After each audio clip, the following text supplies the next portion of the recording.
பகவத்கீதை 4வது அத்தியாயம் ஞான கர்ம சந்நியாச யோகம் 13வது வகுப்பு 20வது ஸ்லோகம். தெக்த்வா கர்ம பலாசங்கம் நித்ய திருப்தோ நிராசயः கர்மண்யபி பிரவருத்தோபி நைவ கிஞ்சித் கரோதி சஹ தெக்த்வா கர்ம பலாசங்கம் நித்ய திருப்தோ நிராசயः கர்மண்யபி பிரவருத்தோபி நைவ கிஞ்சித் கரோதி சஹ.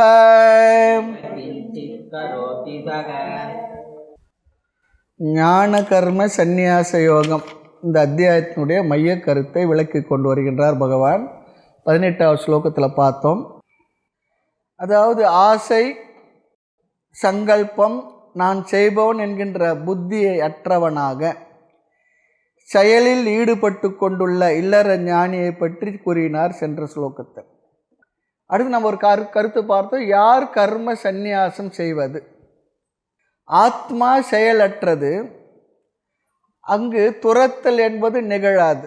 செயலில்லாது எங்கு செயலை துறக்கிறது. அனாத்மா என்றும் செயல் வடிவம், அது செயலை துறக்க முடியாது. பின் யார் சந்நியாசம் செய்வது, துறப்பது சொல்லி சொன்னா இங்கே ஆளே இல்லையே. ஸ்தூலமாக செயலை துரத்தல் என்பது நிகழவே நிகழாது. இந்த கருத்தில் ரொம்ப முக்கியமான கருத்து. ஸ்தூலமாக யாரும் செயலை துறக்கவே முடியாது. காரணம், சரீரத்தினுடைய செயல்பாட்டுக்காகவாவது செயல்கள் செய்துதான் ஆக வேண்டும். ஆக செயலற்ற ஆத்மா செயலை செய்வதாக தவறாக ஒரு கருத்து நம்முள்ள இருக்கின்றது. இப்போ நீ யார் தான் சன்னியாசம் செய்யறது சொல்லி சொன்னான்? செயலற்ற ஆத்மா செயல் செய்வதாக நாம் தவறாக ஒரு கருத்தை கொண்டுள்ளோம்.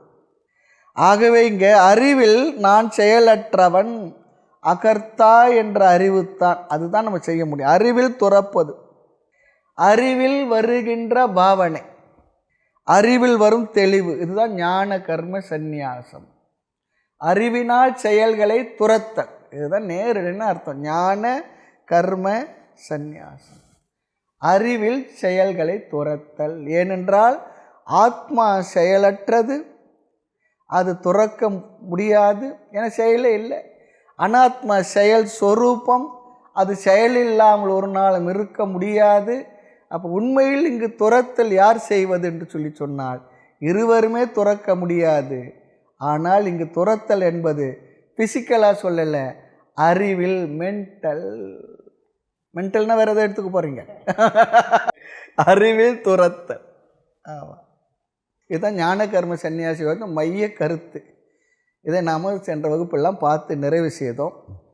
ஒரு வகுப்பு முழுக்க ஒரு ஸ்லோகத்தோட கருத்தை பார்த்தோம்.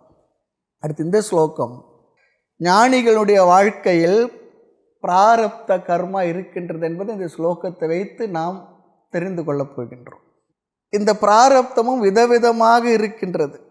அது எப்படி சொல்கிறீங்கன்னு சொல்லி சொன்னால், ஒவ்வொரு ஞானியும் ஒவ்வொரு விதமாக இருந்து கொண்டுள்ளார்கள், வாழ்ந்து கொண்டுள்ளார்கள். எதன் பிறகு? ஞானத்தை பெற்ற பிறகும். எல்லோரும் ஒரே மாதிரியாக வாழ்ந்துக்கிட்டு இருக்கிறது இல்லை. அவரவர்களுடைய சுபாவப்படி வாழ்ந்து கொண்டிருக்கிறார்கள். அவரவர்கள் செயலுக்கு அவர்களுடைய பிராரப்தமும் காரணமாக இருக்கின்றது. ஆகவே ஞானத்துக்கு பிறகும் பிராரப்தம் இருக்கு என்பது நமக்கு இதிலிருந்து நன்கு தெரிகின்றது. ஆக இங்கே பகவான் இந்த ஸ்லோகத்தில் 2 விதமான ஞானிகளை பற்றி பேசப் போகின்றார். ஆக இனி வருகின்ற ஸ்லோகங்களை நாம் 2ஆக பிரிக்கணும், 2 தலைப்பில் பிரிக்கணும். பகவான் எந்த ஞானியை பற்றி பேசுகின்றார், அது ரொம்ப முக்கிய கருத்து. எந்த விஷயத்தை சொன்னாலும் அது யாருக்கு அப்ளை ஆகும், ரொம்ப முக்கியம். இங்கு 2 விதமான ஞானிகளை பற்றி பேசப் போகின்றார். சில ஞானிகள் வாழ்க்கையில் பிராரப்தம் அவர்களை பிரவிருத்தியில் செயலில் வைத்திருக்கும். சில ஞானிகளுடைய வாழ்க்கையுடைய பிராரப்தம் அவர்களை செயலிலேயே வைத்திருக்கும், செயலில் இருந்து கொண்டிருப்பார்கள். அப்போ அந்த ஞானியானவன் பிரவிருத்தி மார்க்கத்தில் இருக்கின்ற ஞானி, செயலுக்குள் இருக்கின்ற ஞானி. இந்த அத்தியாய கருத்து ரொம்ப அழகான ஒரு அற்புதமான ஒரு விஷயம் இது. ஆமாம், ரொம்ப டெக்னிக்கலாக சொல்கிறார் பகவான். இந்த தெளிவுலாம் இருந்ததுன்னா வாழ்க்கையில் எவ்வளவு செயல்கள் செய்தாலும் ஃப்ரீயாக இருந்துட்டு போகலாம். இந்த கருத்தில் மனசில் போய் நிற்கிறது இல்லை நமக்கு. மாதவம் செய்யினும் செய்வர், வாணிபம் செய்யினும் செய்வர். கைவில் நவநீத ஆசிரியர் சொல்கிறேன். ஞானியாக இருப்பேன், அப்படியே கண்ணை மூடி தவம் பண்ணிட்டு உட்காந்துருப்பான். இல்லைன்னா பெரிய விவகாரத்தை இழுத்து போட்டு செய்வான், ராஜ்ய பரிபாலனோட செய்வான்னு சொல்கிறார். அதுக்கு உதாரணம் பகவானே சொல்வார். ராஜ ரிஷயாக யார்? ஜனகன் தான் நமக்கு கண்ணு முன்னே வருவார், ஜனக மகாராஜா. அப்போது சில ஞானிகள் வாழ்க்கையில் பிராரப்தத்தின் வசத்தினால் பிரவிருத்தி என்றால் செயலில் இருந்து கொண்டிருப்பார்கள். இரண்டாவது இன்னொரு விதமான ஞானி இருக்கான். அவருடைய பிராரப்தம் அவரை நிவர்த்தியில் வைத்திருக்கும். அவர் எந்த செயலுக்குள்ளே இருக்காமல் ஏதோ அவருக்கென்று இருக்கக்கூடிய 1-2 விஷயங்கள் மட்டும் செய்து கொண்டு அமைதியாக இருந்துக்கிட்டு இருப்பார். ஒரு செயலுக்குள்ளே இருக்க மாட்டார் ஒருவர், இன்னொரு செயலுக்குள் இருப்பார். காரணம், அவர்களை அப்படி செயலுக்குள் ஒத்திருப்பதற்கு காரணம் அவருடைய பிராரப்தம். பிராரப்தம் என்றால் இந்த ஜென்மாவை எடுக்கும் பொழுது எடுப்பதற்கு காரணமாக வெளிப்பட்ட இந்த வினைக்கு பெயர் தான் பிராரப்தம். ஆரப்தம், நன்கு ஆரம்பித்தது சொல்லி அர்த்தம். அது பெரிய சஞ்சிதம் ஒரு தொகுதி இருக்குது, அதுலேருந்து ஒரு பகுதி வெளிப்பட்டுருக்கு. அந்த வெளிப்பட்ட கர்மா தான் அந்த பிறவிக்கு காரணம். அப்போ அவர்களை என்ன சொல்ல தோன்றுமா நமக்கு? நிவர்த்தி மார்க்கத்தில் ஒரு செயலும் இல்லாத ஒரு ஞானி இருக்கார், அவர்தான் முக்தி அடைந்தவர். செயலுக்குள் பிரவிருத்திக்குள் இருக்கின்ற ஞானி பந்தப்பட்டவர் என்று சொல்ல தோன்றுமா நமக்கு? அவருக்கு முக்தி இல்லை, அவர் பந்தப்பட்டவர் சொல்லி தோன்றும். இங்கே பகவான் என்ன சொல்ல போகின்றார்? அவர்கள் பிரவிருத்தியில் இருந்தாலும் செயலுக்குள் இருந்தாலும் நிவர்த்தியில் செயல் எது செய்யாமல் அமைதியாக இருந்தாலும் அவர்கள் மோட்சத்தை அடைந்தவர்கள் என்று பகவான் இங்கே சொல்லுகின்றார். அவர்கள் மோட்ச புருஷர்கள், மோட்சத்தை அடைந்து விட்டார். ஏன் சொல்கிறார்? செயலில் செயலின்மையை பார்க்கின்றார்கள். அவர்கள் செயலை செய்தாலும் நான் செயல் செய்யாதவனே. அப்போ செயல் எது செய்கின்றது? உடல் மனம் செயல் செய்கின்றது. ஆத்மாவாகிய நான் எந்த செயலையும் செய்பவன் இல்லை. நைவ கிஞ்சித் கரோதி சக. இந்த ஞானகர்ம சன்னியாசி கருத்து ரொம்ப டெக்னிக்கலான விஷயம். நல்லா மனசுக்கு போயிருந்தோன்னா பெரிய ரிலீஃப் கிடைக்கும் மனசுக்கு.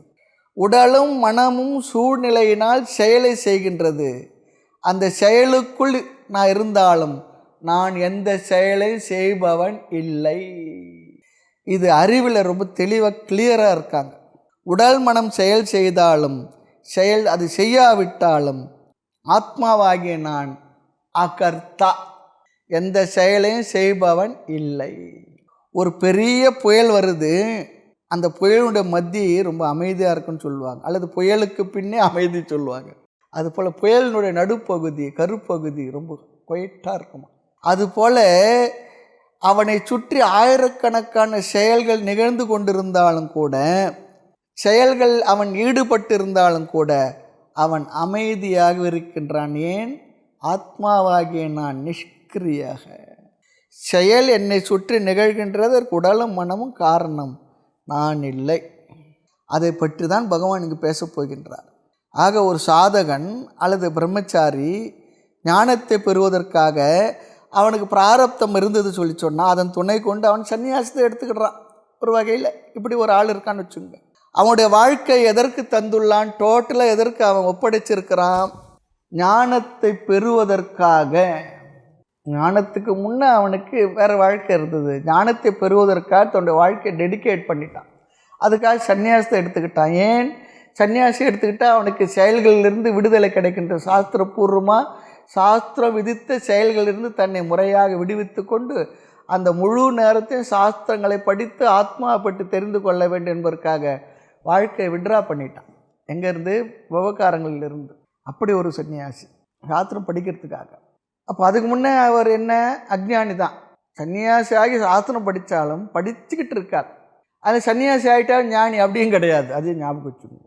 அடுத்து இரண்டாவது விதமான சாதகன் கடமையை துறக்கவில்லை, கடமைக்குள் இருந்து கொண்டே சந்நியாசம் செய்யாமலேயே சாஸ்திரத்தை படிக்கின்றார்கள், வேதாந்தத்தை படிக்கின்றார்கள், அதை பின்பற்றுகின்றார்கள். அப்பொழுது வேதாந்தம் படித்து கொண்டுள்ள பொழுதே, இது ரெண்டாவது ஆள் ஞாபகம் வச்சுக்கணும். ஒருத்தர் படிக்கிறதுக்காக சன்னியாசத்தை பண்ணிட்டார், எதை படிச்சுக்கிட்டு இருக்கும்போது ஒரு வைராக்கியம் வந்து எடுத்து அதனால் சன்னியாசம் பண்ணிட்டார், சாஸ்திரம் படிக்கிறது, அது ஒரு பெட்டு.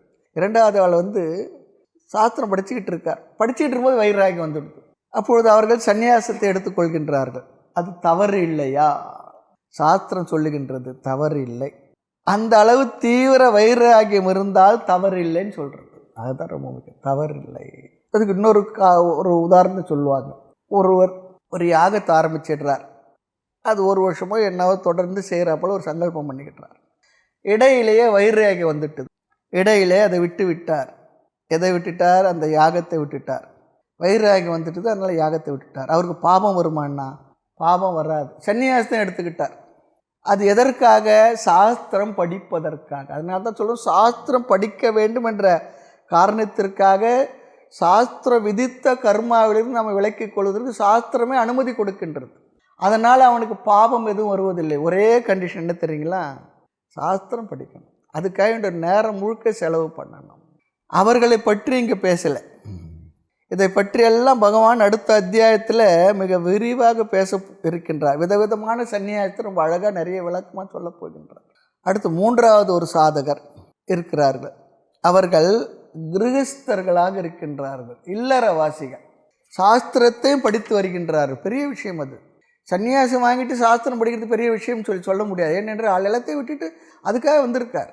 ஆனால் இல்லறத்திலிருந்து, செயல்களுக்குள்ளிருந்து, பொறுப்புகளிலிருந்து கடமைகளை செய்து கொண்டே சாஸ்திரம் படிக்கின்றார்கள். அப்படி படித்து கொண்டு இருக்கும்போது வைராகியம் வந்து விட்டது, ஞானமும் வந்துடுச்சு. வைராகியம் மட்டும் இல்லை, ஞானமும் வந்து விட்டது. ஆனால் ஏதோ ஒரு காரணத்தினால், குதச்சித் காரணா, ஏதோ ஒரு காரணத்தினால் பிராரப்தம் அவர்களை பிரவிற்த்திக்குள், செயல்களுக்குள்ளே இருக்க வைத்திருக்கின்றது சொன்னார். தான் ஞாபகம் வச்சுக்கணும். பிராரப்தம் நம்முடைய கர்மா இருக்கு, அதுதான் நம்மை எப்படி இருக்கணும் என்பதையெல்லாம் தீர்மானம் செய்து வைத்திருக்கு. அவர் நிவர்த்தி மார்க்கத்துக்குள் வரவிடவில்லை, வர முடியவில்லை. அதுக்கு பல காரணங்கள் இருக்கலாம், நியாயமான காரணங்கள் இருக்கலாம். வர முடியல, துறவு எடுத்துக்கொள்ள முடியவில்லை. அவர்களுடைய நிலை என்ன? அவர்களுடைய நிலையைத்தான் இந்த 20வது ஸ்லோகத்தில் பகவான் சொல்கிறார். யார்? இல்லறவாசியாக இருக்கார், சாஸ்திரம் படிக்கிறார், கொஞ்சம் வைராகியம் வந்துவிட்டது, ஞானமும் வந்துவிட்டது. ஆனாலும் அவர் செயல்களுக்குள்ளிருந்து வெளிப்பட முடியாத பிராரப்தமானது கட்டி போட்டு வைத்துள்ளது. அவருடைய நிலை என்ன? அதை தான் இந்த 20வது ஸ்லோகத்தில் சொல்கிறார், பகவான் பேசுகின்றார். அப்போது இந்த ஸ்லோகத்தின் சப்ஜெக்ட் மேட்டர் என்ன? யாரை பற்றி பேசுகிறார் பகவான்? என்னை பற்றி தான் பேசுகின்றார். அப்படி படிக்கிறவங்களுக்கு வரணுமா? ஆமாம், என்னை பற்றி தான் பேசுகின்றார் என்று நினைக்கணும். இல்லறவாசிகளுக்காக பேசுகின்றார். இது சாத்தியமா என்றால் நிச்சயம் சாத்தியம். நிறைய பேர் இருக்காங்க அப்படி முறையாக சாஸ்திரம் படித்து ரொம்ப கிளியராக தெளிவாக ஞானத்தோடு இருக்கிற ஆட்கள் இருக்காங்க. இல்லைன்னா பகவானும் பேச மாட்டார், சாஸ்திரம் சொல்லாது இருக்கின்றார். அதனால தான் சொல்லுவோம், கிரகஸ்தர்களாக இருந்து ஞானத்தை பெற்றவர்கள் இருப்பார்கள். சன்னியாசியாக இருந்து ஞானத்தை பெறாமல் சும்மா ஏதோ இருந்துட்டு வாழ்ந்து போகின்றவர்கள் இருக்கின்றார். எவ்வளோ முயற்சி வேணும் தெரியுங்களா? இந்த வாழ்க்கைக்காக வந்துட்டு இந்த வகுப்புகளோ மற்றதோ சமய அனுஷ்டானங்களே மற்றதையோ நம்ம ஜபதப அனுஷ்டானங்களை பண்ணலைன்னு சொல்லி வச்சுக்கோமே, என்ன பிரயோஜனம்? ஆரம்பத்தில் ஒரு வேகமாக வந்துடுவோம், பிற்பாடு இங்கே வந்து கொஞ்சம் கொஞ்சமாக அப்படியே ஒரு சோம்பல் பற்றி கொள்ளும். சரி, ஒரு லெத்தார்ஜிக். அப்புறம் பார்த்தா திரும்பி பார்த்தா வாழ்க்கை போயிட்டுருக்கும். ரொம்ப அது இது பெருசு, இது மகதி வினஷ்டி சொல்கிறார் பாருங்க, பெரிய ஒரு இழப்பு. அப்படி இருக்கக்கூடாது. ஆக இந்த ஸ்லோகத்தில் பேசக்கூடியவர் யார் என்றால் என்னை பற்றி தான் பேசுகின்றார், இல்லறவாசியை பற்றி பேசுகின்றார் என்று நினைக்கணும்.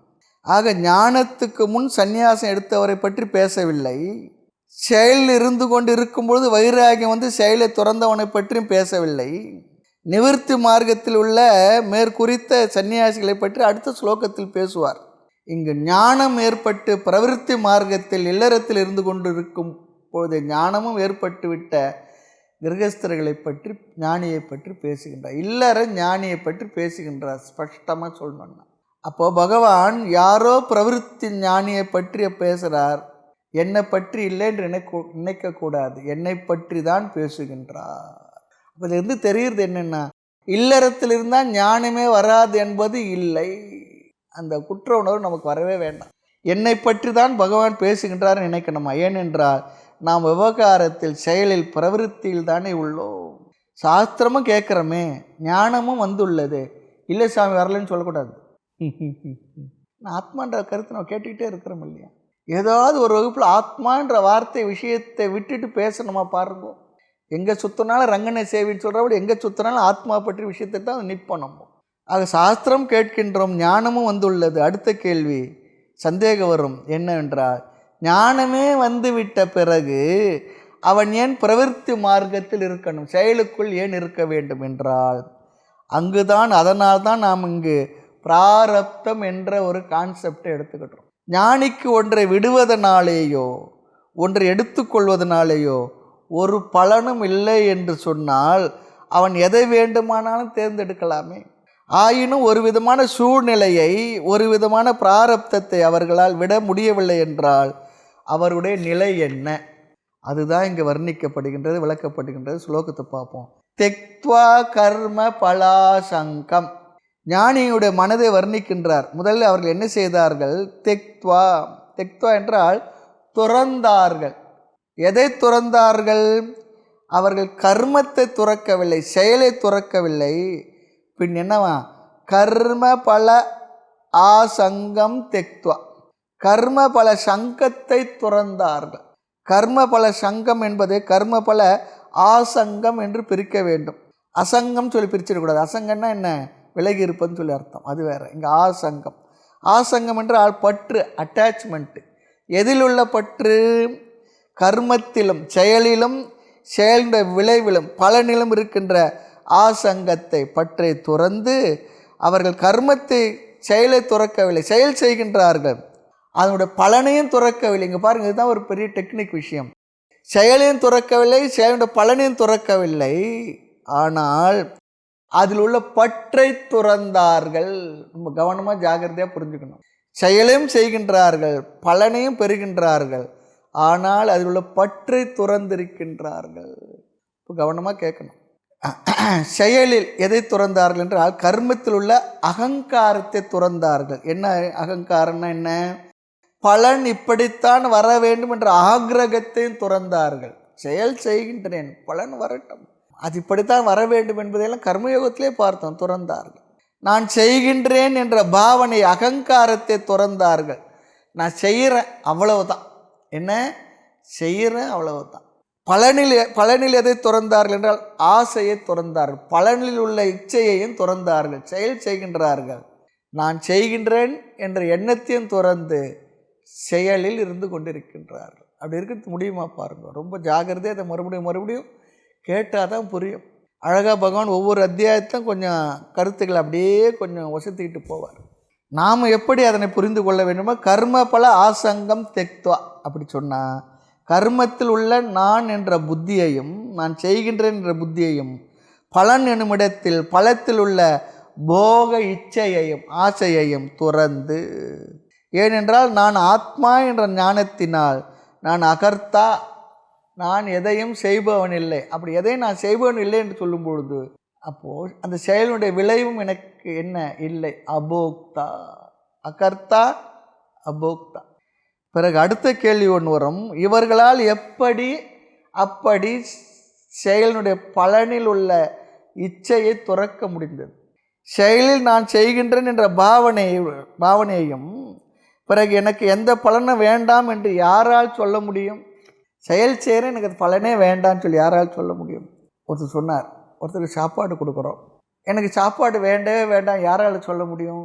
நல்லா சாப்பிட்டு வயிறு நிறைஞ்சவர் சொல்ல முடியும். அதுபோல் இங்கே செயலில் விளைவில் அந்த போக இச்சை அற்றவர்களாக இருக்கின்றார்கள். அது சொல்கிறார். ஏன் தெரியுங்களா அவங்களாம் அப்படி சொல்ல முடிஞ்சதான்? அடுத்து சொல் பாருங்க. நித்திய திருப்தாக. திருப்தி என்றால் நிறைவு, கண்டென்ட்மெண்ட். நித்தியாக சொல்லி சொன்னால் எப்பொழுதும் மன நிறைவுடன் இருப்பவர்கள். அதனால்தான் அவர்களால் இது துறக்க முடிந்தது. போதும், எப்பொழுதும் திருப்தியாக இருக்காங்க. அதனால் அவர்களுக்கு இச்சையே இல்லை, ஆசை. நிறைந்த மனதிலிருந்து ஆசை வருமா? வராது. ஆசை வந்தனா மனசு நிறைஞ்சு இல்லைன்னு சொல்லி அர்த்தம். ஒன்றை வேண்டாம் என்று எப்பொழுது சொல்ல முடியும் என்றால், எப்பொழுது மனதில் திருப்தி இருக்கின்றதோ அப்பொழுதுதான் வேண்டாம் என்று சொல்ல முடியும். ஆமாம், எப்பொழுது வேண்டும் என்று சொல்வோம் என்றால், எப்பொழுது திருப்தி இல்லையோ அப்பொழுதுதான் வேண்டும் வேண்டும் வேண்டும் என்று சொல்லுவோம். அதிருப்தியிலிருந்து வருகின்ற ரீங்காரம் என்ன? வேண்டும் வேண்டும் வேண்டும், டும் டும் டும் தான். திருப்தியிலிருந்து வருகின்ற ஸ்ருதி இருக்குது பாருங்க, வேண்டாம் வேண்டாம் வேண்டாம், திருப்தி இல்லை. ஆக திருப்தியாக இருந்ததால் துறந்தார்கள். சரி, அவர்கள் எப்படி திருப்தி அடைந்தார்கள்? அடுத்தது அடுத்த கேள்வி, அவர்கள் எப்படி திருப்தி அடைந்தார்கள்? ஞானத்தினால். நானே அந்த நிறைவான ஆனந்த ஆத்மஸ்வரூபமாக இருக்கின்றேன் என்று புரிந்ததனால். இந்த கனெக்ஷன் புரியணும். நித்திய திருப்தாக, நித்திய சொல்லி சொன்னால் இங்கே பிரம்மம் சொல்லி ஒரு அர்த்தம். பிரம்மத்தினால் அல்லது பிரம்மத்தை பற்றிய ஞானத்தினால் அறிவினால் திருப்தி அடைந்தார்கள் என்றும் ஒரு அர்த்தம் எடுத்துக்கொள்ளலாம். நித்திய பிரம்மத்தை அடைந்ததனால் திருப்தி அடைந்தவர் அல்லது எப்போதும் திருப்தியாக இருப்பவர். நாம் எப்படி இருக்கிறோன்னா எப்பொழுதும் அதிருப்தியாகவே இருப்பவர்கள். எப்பொழுதும் அதிருப்தி தான், ஒரு நாளும் திருப்தி இல்லை. ஆக நித்திய பிரம்மத்தை அடைந்ததனால் திருப்தி அடைந்தார்கள். அடுத்த சொல் பாருங்க, நிராசையாக, எதையும் சாராமல் இருப்பவன், இண்டிபெண்டன்ட், சுதந்திரமாக இருப்பவன் என்று பொருள். இண்டிபெண்டன்ட், சுதந்திரமாக இருப்பவன். ஆசயம் சொல்லி சொன்ன என்ன அர்த்தம் என்றால் சார்ந்திருத்தல், டிபெண்டன்ட். ஆசயம் சொல்லி சொன்னார். நிராசையாக சொல்லி சொன்னால் இண்டிபெண்டன்ட், சார்ந்திராமல் இருத்தல். இப்போது நாம் எப்போ சார்ந்திருப்போம், எதை சார்ந்திருப்போம்? ஒரு பொருள் இருக்குது, அது நாம் விரும்பிய பொருள், அதை அதை அடையணும்னு சொல்லி நினைக்கிறோம். இப்போ அதை அடைவதற்கு தேவையான சாதனங்களை சார்ந்திருப்போம். உதாரணம் சொன்னால் புரிஞ்சிடும். ஒரு ஊருக்கு போகணும். அப்போ ஊருக்கு போகிறது நமக்கு என்ன சாதனம் வேணும்? வாகனம் சாதனம். அப்போ அந்த ஊருக்கு போக வேண்டும் என்ற சாத்தியத்தை அடைவதற்கு சாதனமாகிய வாகனத்தை சார்ந்திருப்போம். ஒன்று அடையணும்னா அதை அடைவதற்குரிய சாதனத்தை சார்ந்திருப்போம். ஒரு இடத்துலேருந்து இன்னொரு இடத்துக்கு போகணும்னு சொல்லி சொன்னான். அப்போது எதை நாம் சார்ந்திருந்தால் அது நமக்கு வேண்டிய பலனை கொடுக்குமோ அதற்கு பெயர் தான் ஆசயம். எதை நாம் சார்ந்திருந்தால் அது நமக்கு வேண்டிய பலனை கொடுக்குமோ அதுக்கு பெயர் தான் ஆசயம். இங்கே ஆசயம் சொல்லி சொன்னால் சாதனம், நாம் சார்ந்திருத்தல். அதுக்கு லட்சணமே இருக்குது. ஆஷ்யத்தே யஜ்ஞாதி புருஷார்த்தயதி இத்தி புருஷார்த்தய இத்தி ஆசயம். ஆசயத்தே இத்தி ஆசய. எதை நாம் சார்ந்திருக்கிறோமோ ஒன்று அடைவதற்கு அது பெயர் ஆசயம். எவைகள்? உதாரணம் பார்க்கலாம். சாஸ்திர ரீதியாக சொன்னால் யஜ்ஞம், விதவிதமான யாகங்கள், செல்வம், புத்திரன், கணவன், பத்தினி, இவைகள் எல்லாம் என்ன ஆசயம் சொல்லப்படுகின்றது. கோயிலுக்கு போனால் அதை தானே சங்கல்பம் பண்ணுறாங்க. தனம், தானியம், பகுபுத்திர லாபம். யாருக்கு? 70 வயசு தாத்தா, 80 வயசு தாத்தா போயிருந்தால் அவருக்கு பகுபுத்திர லாபம். அவருக்கு பௌத்திர லாபம்னு சொல்லலாம், புத்திர லாபம் சொல்லக்கூடாது. அவர் தான் புத்திர லாபம் தான் இப்படி உட்கார வச்சுருக்கேன், நிற்க வச்சுருக்கேன் நடு தெருவில். அப்புறம் என்ன?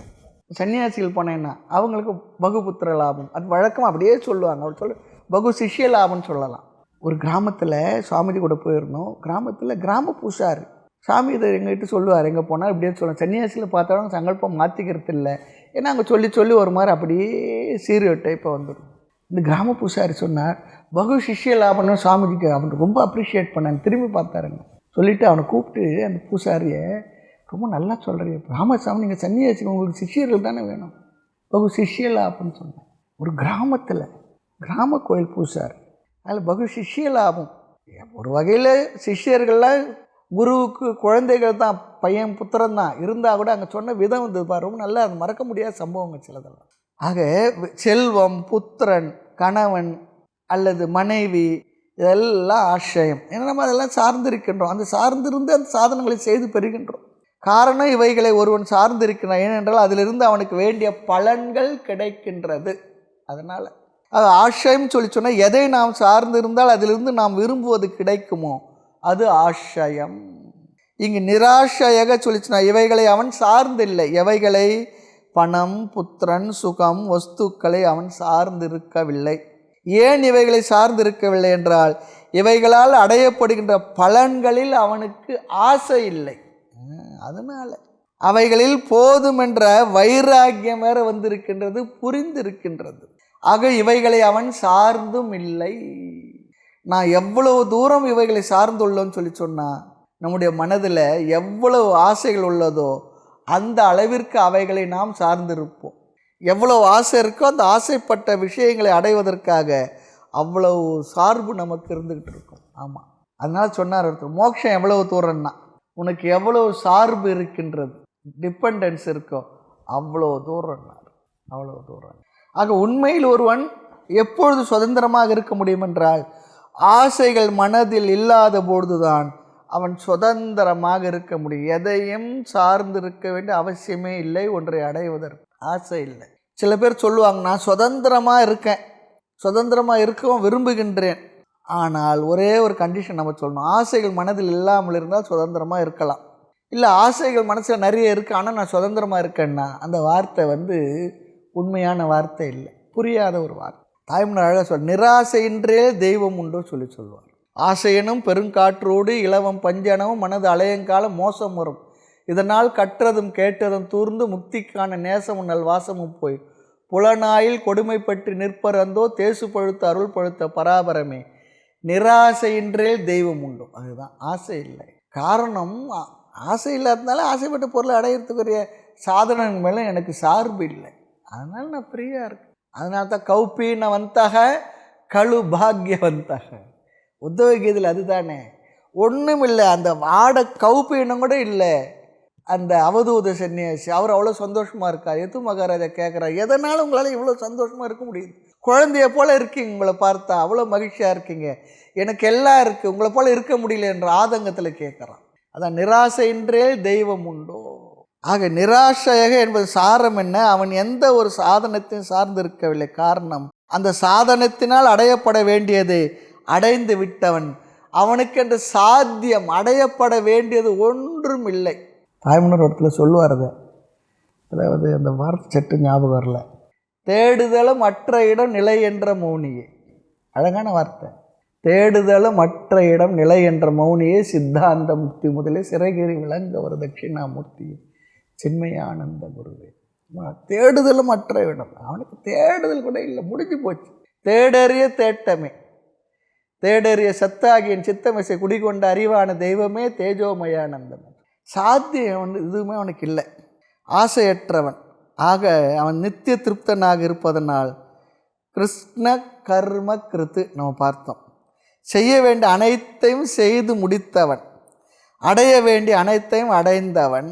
அதனால் அவன் நிராசையனாக இருக்கின்ற. அதெல்லாம் ஞானியுடைய லட்சணம் மட்டும் இல்லை, நமக்கு இதெல்லாம் மனதில் புரிந்து கொண்டு அப்படி இருப்பதற்கு நாமும் முயற்சி பண்ணணும். அப்பொழுது நாம் எதற்கு முயற்சி பண்ண? சுதந்திரமாக இருக்க முயற்சி பண்ணணும். இது ஒரு விஷயம் இருக்குது. நம்முடைய வாழ்க்கைக்காக உணவு, உடை, தங்குமிடம் அதெல்லாம் சார்ந்திருக்க வேண்டும், சார்ந்து தான் இருக்கு. இங்கு பகவான் சொல்லுவது ஃபிசிக்கல் இண்டிபெண்டன்ஸை பற்றி சொல்லலை, டிபெண்டன்ஸ் பற்றி சொல்லலை, எமோஷ்னல் டிபெண்டன்ஸ் இருக்குது பாருங்க. ஒரு கருத்து இங்கே, எமோஷ்னல் டிபெண்டன்ஸ். நிறைய பேர் சொல்லுவாங்க, ஃபிசிக்கலாக கூட இல்லை, எமோஷ்னல் டிபெண்டன்ஸ் நிறைய வயது ஆக எல்லாம் இருக்குங்க. என்னங்க அங்கே எங்கேயோ இருப்பாங்க, அவங்கள நினச்சி இவர் எங்கே ஏங்கிக்கிட்டு இருப்பார். ஆமாம், இங்கே ஏங்கிக்கிட்டு இருப்பேன்.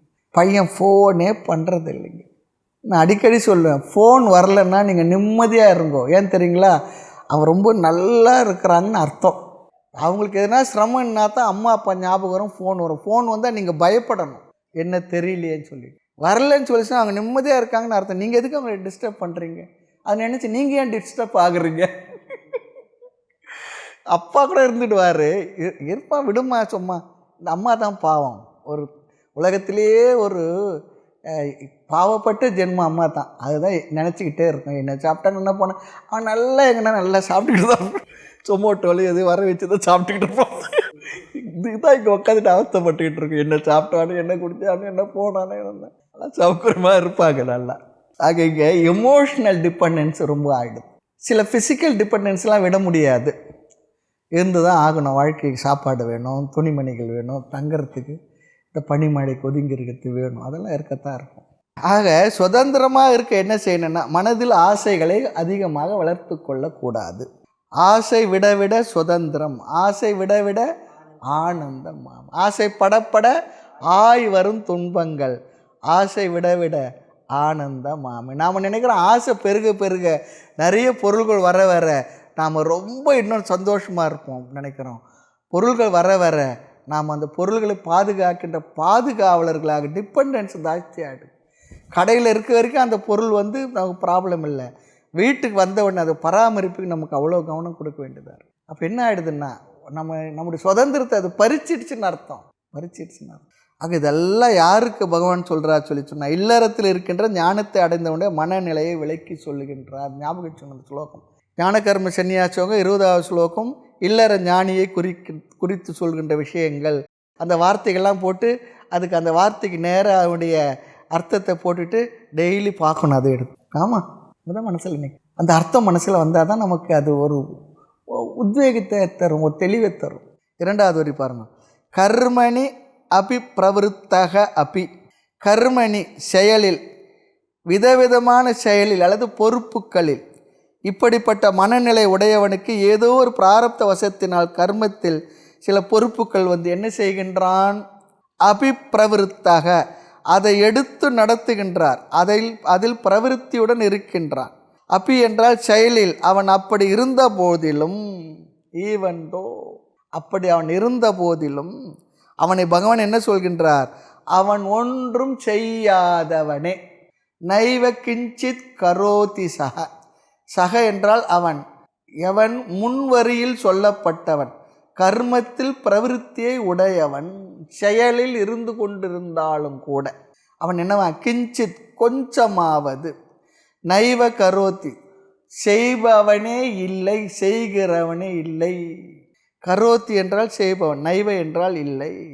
அவன் முழுமையாக செயலில் ஈடுபட்ட போதிலும் கூட அவன் ஒன்றும் செய்தவன் அல்லது செய்பவன் அல்ல.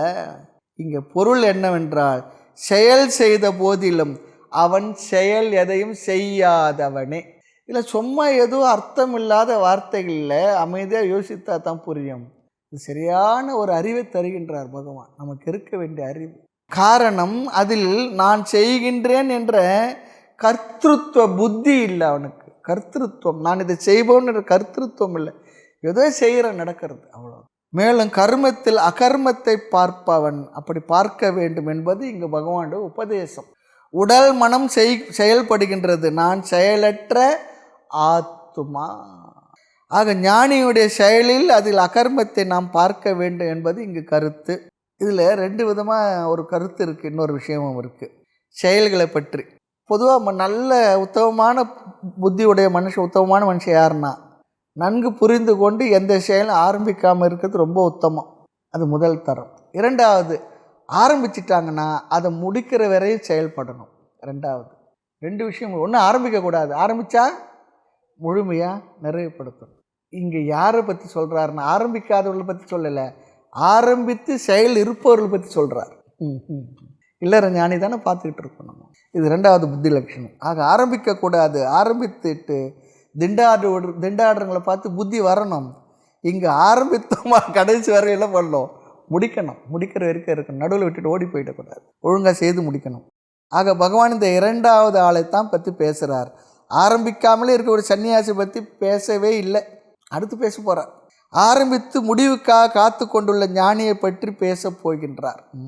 இப்படி 2வது புத்தி, ஆரம்பித்து முடிவுக்காக காத்து கொண்டுள்ள லட்சணத்தை உடைய இந்த ஞானியானவன், அவன் செய்கின்ற செயல், அவன் செயல் செய்து கொண்டிருந்த போதிலும் நைவ கிஞ்சித் கரோதி, அவன் ஒன்றும் செய்தவன் அல்ல செய்பவன் அல்ல. பார்வைக்கு செயல் செய்பவனைப் போல தெரிந்தாலும் செயல்பட்டு கொண்டிருக்கின்றான், ஆனால் அவன் செயல்பட்டவன் இல்லை. இது இன்னொரு கருத்து சொல்லுவாங்க, பகவத்கீதை உபதேசம் அந்த படம் இருக்குது பாருங்க. அர்ஜுனே எல்லாவற்றையும் போட்டுட்டு உட்காந்துட்டான், பகவான் அவருக்கு உபதேசத்தை பண்ணுறார். அப்போ உண்மையில் பகவானிடத்தில் என்ன நடந்துக்கிட்டு இருக்கு? கர்மா செயல் நடந்துக்கிட்டு இருக்கு தெரிகிறது. ஆனால் நம்ம என்ன பார்க்கணுமா? உபதேசப்படி பகவானுடைய கர்மத்தில் அகர்மத்தை பார்க்க வேண்டும். காரணம் என்ன? அர்ஜுனனுக்கு புரிந்தால் என்ன, புரியாவிட்டால் என்ன, பகவானுக்கு எதுனா நஷ்டமாக வரப்போகுது. எந்திரிச்சு சண்டை போட்டானா சரி, அவனை பயன்படுத்தி யுத்தத்தை நடத்த போகிறார். இல்லைன்னா ஒரே ஆள் தான் என்டையர் மகாபாரத யுத்தத்தை அவர் தான் பிளான் பண்ணி நடத்தியிருக்கார். ஆமாம், டெய்லி அங்கே உணவு சாலையில் எல்லாம் ஒரே இடத்துல தான் சாப்பாடு ஏற்பாடு. இந்த சாப்பாடு ஏற்பாடு செய்து கொடுத்து நம்முடைய பாண்டிய தேசத்து ராஜா தான் மகாபாரதத்தில் வரும். கேட்டுவார், இன்றைக்கி எவ்வளோ பேருக்கு சாப்பாடுன்னா. அப்போ எவ்வளோ பேர் சாப்பாடுனா என்ன அர்த்தம்? எவ்வளோ பேர் போயிட்டு போகிறாங்க, எவ்வளோ பேர் எலிமினேட் பண்ண போகிறேன், எவ்வளோ பேர் குறைஞ்சிட போகிறது, செய்து வேஸ்ட் ஆகக்கூடாது சொல்லுவாராம். அப்போ பாருங்கள், அப்போ பிளான் பண்ணது என்ன, எல்லாம் அவர் தான் பண்ணார். ஆனால் கொஞ்சம் கூட அங்கே என்ன இவ்வளோ பேர் உபதேசம் செய்த பகவான் ஞானியாக என்ன கேள்வியே இல்லை அங்கே. ஆக இந்த போருக்கு முக்கிய கர்த்தாவே அவர் தான். அப்படிப்பட்ட செயலில் அகர்மத்தை பார்த்தல், அந்த படத்திலே அந்த பிக்சர்லேயே பார்த்தா அவர் உபதேசம் செய்து கொண்டிருந்தாலும் அவர் ஒன்றையும் செய்பவர்கள். ஏனென்றால் அந்த பலனை பற்றி அவர் ஒரு பெரிய ஒரு ஆக்கிரகம் இல்லை. உபதேசத்தை வாங்கி அவன் தன்னுடைய கடமையை செய்தால் ஓகே, செய்யலையா டபுள் ஓகே போட்டு. அதனால தான் பாருங்கள், பீஷ்மரை தாத்தான்ற எண்ணம் அவனுக்கு இருக்குது. அதனால் அவர் சரியாக நேருக்கு நேரம் பலமாக சண்டை போட முடியல, அம்புகளை நல்லா கடினமாக போடலை. பார்த்த ஒரு பீரியடில் அவர் அம்பெல்லாம் கிருஷ்ணன் மேலே வந்து விழுது. பார்க்குறாரு, இவனை நம்பினா அவ்வளோதான். பீஷ்மரை இந்த போர்க்களத்துலேருந்து எலிமினேட் பண்ணல, அகற்றல் சொல்லிட்டு அடுத்த ஸ்டேஜுக்கு போகாது. ஏன்னா அவர் வந்து தான் நினச்சாதான் மரணம் அடைய முடியும். அவர் முன்னே நின்று எதிரி நின்று சண்டை போட்டு அவர் ஜெயிக்க முடியாது. ஏன்னா பரசுராமர் குருவையே ஜெயிச்சவர் அவர். ஆகினா அவ்வளோ வரம் பெற்ற அவர் என்ன பண்ணுறது? கோபம் வந்துடுது, இறங்கிட்டார் கையில் சக்கரத்தை எடுத்துக்கிட்டு. பீஷ்மர் என்ன சொன்னார்? இதுக்கு தான் எதிர்பார்த்து, இது பெரிய புண்ணியம் பண்ணியிருக்கணும். அப்போது அர்ஜுனை பின்னால் ஓடுறான். அப்படி கிருஷ்ணா கிருஷ்ணா வேண்டாம் வேண்டாம் வேண்டாம் பண்ண. என்ன நீ தான் ஒழுங்காக சண்டை போட மாட்டேற, என்ன பண்ணுறது? பீஷ்மரை நீக்கியே ஆகணும், வேறு வழி கிடையாது. இல்லை நீ வந்து யுத்தத்தில் ஆயுதத்தை எடுக்க மாட்டேன்னு நீ சபதம் பண்ணியிருக்கிற, பரவாயில்ல இருக்கட்டும்னு சொல்லிட்டார். பரவாயில்ல, என்னுடைய பக்தர்களுக்காக தர்மத்தை நிலைநாடுன்னு என்னுடைய சபதத்தை நான் மீறுறது பரவாயில்லைன்னு சொல்லிட்டார். நிறைய உதாரணங்கள். அப்புறம் இல்லை கையை காலை பிடிச்சி வந்து தேரில் உட்கார வச்சு அப்புறம் யுத்தம் பண்ணுறான். அதெல்லாம் நடக்கிறது. முக்கிய கர்த்தாவே அவர் தான். அப்படிப்பட்ட செயல் அகர்மத்தை பார்த்தல். அர்ஜுனனுடைய அமர்ந்து விட்ட அகர்மத்தில் எதை பார்க்கணுமா? கர்மத்தை பார்க்கணும். ஏன் அவன் கொஞ்சம் விட்டால் என்ன பண்ண போகிறான்? யுத்தம் என்ற கோர கர்மா சொல்கிறான் இல்லையா? ஏன் இந்த கோரமான இந்த யுத்த கர்மாவில் ஈடுபடுத்துகிற ஓடி போய்ட்டு தயாராக இருக்கான். அவன் அமர்ந்திருக்கிறான் அகர்மம், ஆனால் கர்மம் இருக்குது. பகவான் கர்மம் பண்ணிக்கிட்டு இருக்கார். அதில் என்ன இல்லை, அவருக்கு ஆக்ரகமே இல்லை. என்ன வந்தாலும் அதில் அவருடைய கர்மத்தில் அகர்மத்தை பார், இவனுடைய அகர்மத்தில் கர்மத்தை பார். இந்த பிக்சரே சொல்கிறது மகாபாரத உபதேச தோல்வி இல்லையா? அடுத்து 21வது ஸ்லோகம். நிராசிர்யத சித்தாத்மா த்யக்த சர்வ பரிக்ரஹ ஷாரீரம் கேவலம் கர்ம குர்வன் ஆப்னோதி கில்பிஷம். நிராசிர்யத சித்தாத்மா த்யக்த சர்வ பரிக்ரஹ ஷாரீரம் கேவலம் கர்ம குர்வன் ஆப்னோதி கில்பிஷம். இந்த ஸ்லோகத்தில் சந்நியாச ஆசிரமத்தில் இருக்கக்கூடிய ஞானியை பேசுகிறார். சென்ற ஸ்லோகம் இல்லற ஞானி, பிரவிற்த்தியில் இருப்பவன், செயலுக்குள் இருப்பவன். இங்கு சந்நியாச ஆசிரமத்தில் இருப்பவர், பொறுப்புகளை விட்ட ஞானியை பேசுகிறார். பொறுப்புகளை விட்ட ஞானி. அதுக்காக பொறுப்புகள் விட்டவங்களாம் ஞானி நினச்சிடாதீங்க. அப்படி பார்த்தா நிறைய பேர் ஞானிகளாக தான் இருப்பாங்க. ஒவ்வொரு வீட்டில் ஒரு பொறுப்பு இல்லாத ஒரு ஆள் இருக்கும். நாங்கள் சென்ற ஸ்லோகத்தில் பிரவிற்த்தி மார்க்கத்தில் இருக்கின்ற ஞானி, இல்லறத்தில் இருக்கின்ற ஞானி, இங்கு செயலுக்குள் இருக்கின்ற ஞானியை அங்கு புகழ்ந்தார். இங்கு செயலுக்குள் இல்லாத ஞானியை புகழ்ந்த அந்த ஸ்லோகத்தில் அல்லது சன்னியாசியை பற்றி பேசுகிறார். அல்ல 21வது ஸ்லோகம் சந்நியாச ஞானி, பொறுப்புகளை விட்ட ஞானி. பொறுப்பு இல்லாதன்னு நினச்சிக்காது. உண்மையிலே பார்த்தா நிறைய சாதுக்கள் சன்னியாசிகள்லாம் ரொம்ப பொறுப்பாக இருக்கிறாங்க, ஆனால் எல்லாத்தையும் விட்டுட்டு வந்திருக்கிறாங்க. அதுவும் இருக்குது. செயலுக்குள் இருக்கின்ற ஞானியுடைய செயல் பந்தப்படுத்துவதில்லை. செயலுக்குள் இல்லாத ஞானியுடைய சில செயல்கள் லோக சங்கிரகமாக உலக நன்மைக்காக செய்கின்றார். அப்படிப்பட்ட அந்த செயல்கள் அவரை பந்தப்படுத்துமா என்றால் பந்தப்படுத்தாது. பொறுப்பே இல்லை, இருந்தால் உலக நன்மைக்காக சில செயல்கள் செய்துக்கிட்டு இருக்கா, அதனால் அவருக்கு அது பந்தப்படுத்துமான்ற பந்தப்படுத்தாது. அது சொல்லுவாங்க கை முத்திக நியாயம் அப்படி சொல்லி ஒரு நியாயம். அவருக்கே இது பந்தப்படுத்தலைனா இவரை எப்படி பந்தப்படுத்தும்? செயலுக்குள் இருக்கின்ற ஞானிக்கு, பொறுப்புகளில் இருக்கின்றவருக்கே இந்த அவர் செயல்கள் அவரை பந்தப்படுத்தாதுன்னா, பொறுப்புகளே இல்லாத பொறுப்புகளை விட்ட ஞானிக்கு அவருடைய செயல்கள் அவர் பந்தப்படுத்துமா என்றால் பந்தப்படுத்தாது. அனைத்து கர்மங்களையும் துறந்த சன்னியாசியாக இருந்து கொண்டு இல்லையா? இன்னொன்று இருக்குது, வெறும் சன்னியாசியாக மட்டும் இருந்தால் போதாது, காவி வாங்கி அது அணிந்து கொண்டால் மட்டும் போதாது. ஞானத்துடன் சன்னியாசியாக இருந்தால் அவ்வாறு இருப்பவனுக்கு பாபம் என்பது இல்லை. அது ரொம்ப முக்கியம். வெறும் சந்நியாசம் மட்டும் நமக்கு கொடுத்தா, சந்நியாசம் என்பது ஒரு அடையாளம். எதற்காக? அனைத்து பொறுப்புகளுக்கு விடுபட்டிருக்கிறேன், எனக்கு இனி எந்த பொறுப்பும் இல்லை, அந்த நேரம் முழுக்க நான் என்ன பண்ண போகிறேன், எதுக்காக நான் என்னை டெடிகேட் பண்ணியிருக்கேன், ஒப்படைச்சிருக்கேன், சாஸ்திர ஞானத்தை பெறுவதற்காக, ஞானத்துக்காக, ஞான நிஷ்டைக்காமான வாழ்க்கை முறை. அதுதான் சந்நியாச வாழ்க்கை முறை. அதுக்காக தான் சந்நியாசம். ஒரு எதற்காக சாஸ்திரம் சந்நியாசத்தை அனுமதிக்கிறது இல்லை. ஆக ஞானத்துடன் சந்நியாசியாக இருந்தால் அவ்வாறு இருப்பவனுக்கு பாபம் என்பது இல்லை. ஏனென்றால் அவனுடைய கர்மத்தில் அவன் அகர்மத்தை பார்ப்பதால் நாமும் அவ்வாறு பார்க்கணும் சொல்கிறார். அவர்களுடைய கர்மம் என்ன பகவான் சொல்ல போகின்றார். அவர்களுக்கு என்ன கர்மம் இருக்கும் என்று சொல்ல போகின்றார், வர்ணிக்கின்றார். இதற்கு முன்னே என்ன வர்ணனையோ அதே வர்ணனை தான். என்ன? பிரவிற்த்தி மார்க்கத்தில் இருக்கின்ற ஞானியுடைய மனதும் நிவிற்த்தி மார்க்கத்தில் இருக்கின்ற ஞானியுடைய மனதும் ஒரே மார்க்கத்தில் தான் இருக்கின்றது. என்ன மார்க்கம் பார்ப்போம், ஸ்லோகத்தில் போய் பார்ப்போம். முதல் சொல் நிராஷீஹி. ஆஷீஹி சொல்லி சொன்னால் எதிர்பார்ப்பு, எக்ஸ்பெக்டேஷன். நிராஷீஹி சொல்லி சொன்னால் எதிர்பார்ப்பு அற்றவன். அவனுக்கு எதிர்பார்ப்பு இல்லை, இவனுக்கு எதிர்பார்ப்பு இல்லை. சில பேர் சொல்ல, அது எப்படி எதிர்பார்ப்பே இல்லாமல் இருக்க முடியும்னா, ரெண்டு பேருக்கு எதிர்பார்ப்பு இருக்கும். நடந்தாலும் நடக்கலனாலும் என்னென்னா ஓகே, அவ்வளோதான். நடந்தால் ஓகே, நடக்கலனா டபுள் ஓகே போட்டு ஆனந்தமாக இருப்பாங்க. வந்தால் சந்தோஷம், வரலன்னா டபுள் சந்தோஷம் சொல்லக்கூடாது அவங்ககிட்ட. வீட்டை சரி போயிட்டு வரனா போயிட்டு வாங்க. சில பேர் சொல்லுவாங்க, போயிட்டு வரனா சந்தோஷம் சொன்ன, நான் போகிறதில்ல சந்தோஷம் பண்ணுவோம் மனசுக்குள்ள. ஆமாட்டு சிலர் வந்தால் எப்படா போவாங்க. ஆக யாரிடமும் எதனிடமும் எதற்கும் எதையும் எதிர்பார்க்காதவர்கள். இதெல்லாம் சன்னியாசிகளுக்கு இருக்க வேண்டிய சில முக்கியமான பண்புகள், குணங்கள், லட்சணங்கள். யாரிடமும் எதனிடமும் எதற்கும் எதையும் எதிர்பார்க்காதவர்கள். வயதான காலத்தில் வருகின்ற ப்ராப்ளம் என்ன தெரியுங்களா? நிராசி அது வேணும், எதிர்பார்ப்பு இருக்கக்கூடாது. எதிர்பார்ப்பு ஆசைகி, நிராசைகி சொல்லி சொன்ன எதிர்பார்ப்பு இல்லாதவன். சிலருக்கு ஒழுங்காக உணவு கிடைக்கல வாழ்க்கையில், அது வேணும் தான். சிலருக்கு உணவு கிடைக்கும், ஆனால் அந்த உணவை நம்ம கொடுக்குறவங்களுடைய பாவனை நமக்கு பிடிக்காது. கொண்டு வந்து தட்டில் டொம்முன்னு வச்சுட்டு போவாங்க. சாப்பிட்டீங்களான்னு சொல்லி கேட்குறதுக்கு ஆள் இல்லை, மனசு வருத்தம்.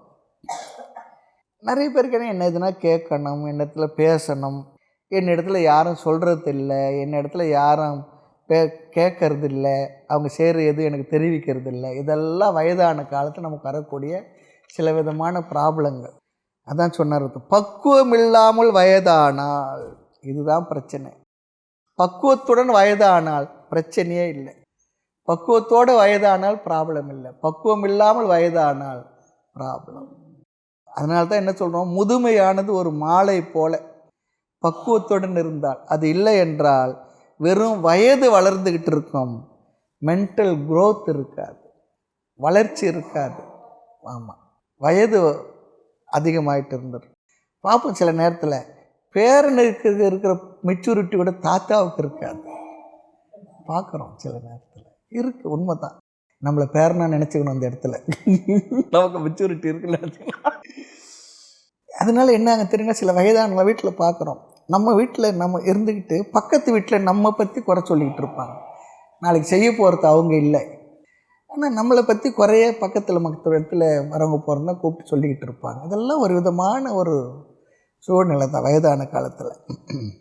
இதெல்லாம் எதனால்? எதிர்பார்ப்பு உள்ளதால். ஆசீஹி. இன்னொரு கருத்து இருக்குது, நம்ம வீட்டில் இருந்து கூட நம்ம எதுவுமே எதிர்பார்க்காமல் இருக்க பழைக்கணுமா? நம்ம வீட்டில் இருந்து கூட எதையுமே எதிர்பார்க்காமல் இருக்கிற அளவுக்கு பழகி கொண்டால் உன்னுடைய வாழ்க்கை ரொம்ப சுவையாக இருக்கும். எல்லாருமே ஒரு வகையில் பிச்சைக்காரங்க தான். எதில் என்றால் இந்த மாடி வீட்டு ஏழைன்னு சொல்லுவாங்க பாருங்கள், அது போல் எதில் ஏழை என்றால் அன்புக்கு ஏழை. எல்லாருக்கும் அன்பு பிச்சை தேவை இருக்குது. 4 பேர் என்னை விசாரிக்கணும், சாப்பிட்டியான்னு கேட்கணும், எப்படி இருக்குன்னு சொல்லணும், ஆறுதலாக 2 வார்த்தை இருக்கணும், அதெல்லாம் எதிர்பார்க்கணும். அதெல்லாம் தவறே இல்லை. ஆனால் அது கிடைக்குமா என்றால் அதற்கு கேரண்டி இல்லை. கிடைக்காவிட்டாலும் என்ன, பழகி. காரணம் வயது ஆக ஆக அவரவருடைய வாழ்க்கை, அவரவர்கள் விவகாரங்கள், அவரவர்கள் விஷயங்கள் எங்கேயோ எப்படியோ போய் வாழ்ந்து போயிட்டு இருக்க. நம்மளை போல் இல்லை அவங்க வாழ்க்கையெல்லாம். இப்போல்லாம் ரொம்ப பரபரப்பும் நிறைய விஷயங்கள் விவகாரங்களோட. அவங்க நம்மளை விசாரிக்காது இருக்கிறது பல காரணங்கள் இருக்கலாம். நமக்கு எதிர்பார்ப்பு நியாயம்தான், வாஸ்தவம்தான், தப்பே இல்லை. அவர்கள் அப்படி நடந்து கொள்ள மாட்டார்கள், நடந்து கொள்ளவில்லை என்றால் நம்ம எப்படி இருக்கணும்? அதுக்கு பழகி இருக்கணும். அதுக்காக மனசில் அவங்க திட்ட வேண்டாம், பேச வேண்டாம், சாபம் கொடுக்க வேண்டாம், ஒன்றும் பண்ண வேண்டாம். சரி பரவாயில்ல, ஃபோன் பண்ணால் சந்தோஷம், ஃபோன் பண்ணலையா சரி ஏதோ பாவம் அவனுக்கு வேலையாக இருக்கும், பரவாயில்ல. வந்தால் சந்தோஷம், வரலையா சரி ஏதோ வேறு விவகாரம் இருக்கும். அப்படி இருக்க பழக்கணும். நாம யார் இடத்துல எதையும் எதிர்பார்க்காத ஒரு மனநிலை. ஆகினா எல்லாரும் அன்புக்காக அன்புல ஏழை, அன்பு பிச்சை வேண்டியிருக்கு. அது இன்னொருத்தர் சொன்னார், எப்படி அவர் நம்ம இடத்த அன்பாக விசாரிப்பார்? நம்ம அன்பாக நடந்து அவங்க இடத்த பிரியமாக நடந்து அவர்களோட ஒரு விதமாக டிரான்சாக்ஷன் நல்லா இருந்தால் விசாரிப்பாங்க. எப்போ பார்த்தாலும் எரி எரி எரி எரின்னு இருந்துட்டு கடைசியில் விசாரிக்கலன்னா அதுவும் இருக்குது, அது ஒன்று இருக்குது. அதில் அதெல்லாம் எதிர்பார்த்து இருக்கணும். இவனுக்கு என்ன முதல் லட்சணம் பெருசாக தான் இருக்குது. நிராசி, எந்த எதிர்பார்ப்பு எக்ஸ்பெக்டேஷனும் அவனுக்கு இல்லை. வாழ்க்கையில் எதிர்பார்ப்பு இல்லைன்னா அதனால் வரக்கூடிய சந்தோஷம் நிறைவு இருக்குது பாருங்க, ரொம்ப பெருசு. எதிர்பார்ப்பே இல்லாமல் இருக்கு முடியுமா? யோசிப்போம். நாளை வகுப்பு வரை மூர்த்தி எல்லாம் வாழி, எங்கள் மௌன குரு வாழி, அருள் வார்த்தை என்றும் வாழி, அன்பர் வாழி பராபரமே. ஓம் பூர்ணமத பூர்ணமிதம் பூர்ணாத் பூர்ணமுதச்யதே பூர்ணஸ்ய பூர்ணமாதாய பூர்ணமேவாவசிஷ்யதே. ஓம் சாந்தி சாந்தி சாந்தி. ஹரி ஓம் ஸ்ரீ குருப்யோ நமः. ஹரி ஓம்.